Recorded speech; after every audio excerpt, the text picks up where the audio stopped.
ایردراپ بلوم توی بخش دراپ گیم خودش دریافت داگز رو برای کاربرا فعال کرده، اما همونطوری که میبینید بعضی از کاربرا مثل من این گزینه رو ندارن و خب نمیتونن که داگز دریافت کنن. پس بیایید تا با هم دیگه تو این ویدیو ببینیم که چطور میتونیم این گزینه رو فعال کنیم و اصلا شرایط دریافتش به چه صورت هست.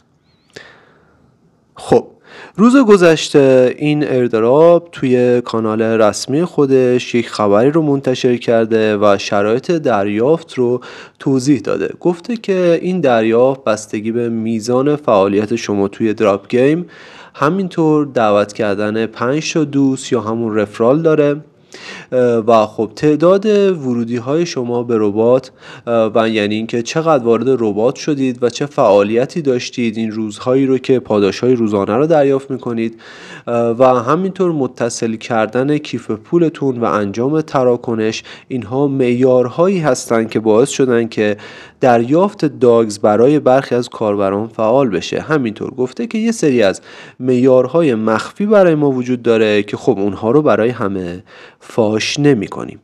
اما توی این فاصله خیلی از کاربرا اعتراض کردن و گفتن که ما این شرایط رو دارا بودیم اما نمیتونیم که داگز دریافت کنیم و خب گفتن که در واقع بلوم اومده و به صورت گزینشی دی رو انتخاب کرده و ما شامل این قضیه نشدیم.